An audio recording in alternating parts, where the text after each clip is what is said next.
Double బెడ్రూమ్లు 9 సంవత్సరాల క్రితం 9 సంవత్సరాల నుంచి కట్టుకుంటూ వచ్చారు. ఇప్పుడు ఆ కట్టినటువంటి ఇల్లు శిలావస్థలో ఉండేటువంటి పరిస్థితి ఉంది. ఇది పేదలు ఇంద్రమ్మ ఇల్లు ఇస్తున్నారు, మేము జాగా ఉన్న వాళ్ళకి ఇస్తుంటే అడ్డుపడలేము. కానీ పేదలు నిరుపేదలు ఉన్నారు కాబట్టి ఇళ్ల నిర్మాణం కోసం ఇళ్ల స్థలాలు ఇవ్వాలి, ఈ డబుల్ బెడ్రూమ్లు కూడా ఈ పేదలకు ఇవ్వాలనేది కోరుతున్నాం. అరే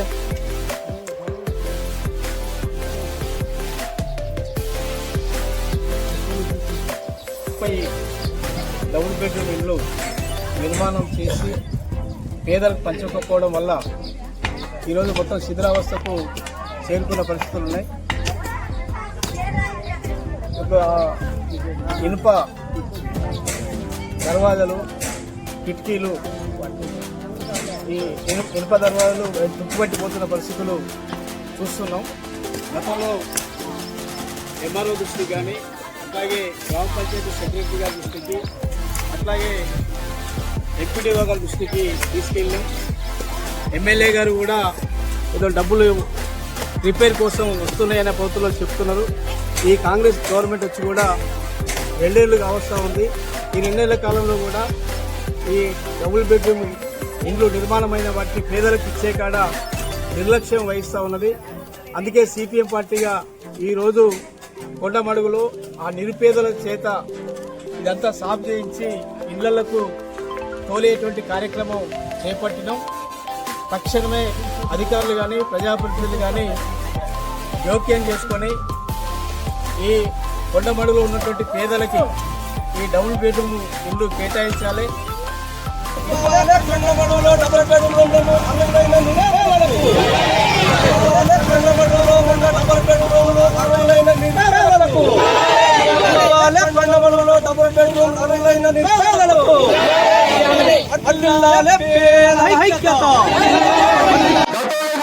ఎంఆర్ఓ గారికి రిప్రజెంటేషన్ ఇచ్చాం, గ్రామ పంచాయతీ కార్యదర్శి గారికి ఇచ్చాము.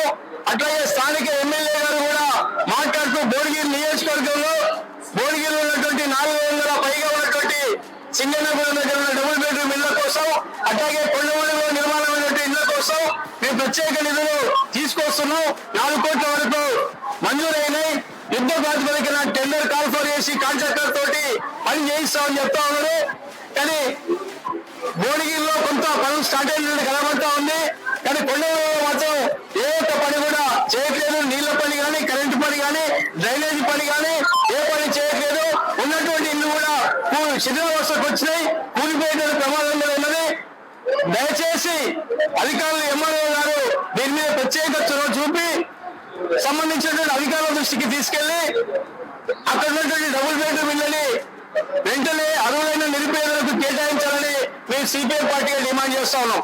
అదేవిధంగా గతంలో 200 మందికి పైగా ఆ కొండమూడి గ్రామంలో నివాసం ఉంటున్నటువంటి వాళ్ళు సొంత ఇల్లు లేకుండా, సొంత జాగాలు లేకుండా ఉన్నటువంటి వాళ్ళ దరఖాస్తులు కూడా గతంలో పెట్టి ఉన్నారు. మన ఇందిరమ్మ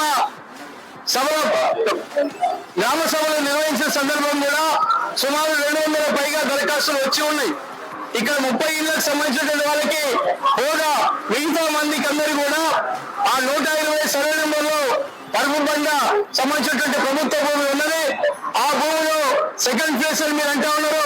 కానీ ఎంఆర్ఓ గారు తక్షణమే ఆ ఏదైతే భూమి 120 సర్వే నెంబర్ ని సర్వే చేయించి దానికి దానికి సంబంధించిన సమస్య కూడా ఉన్నది.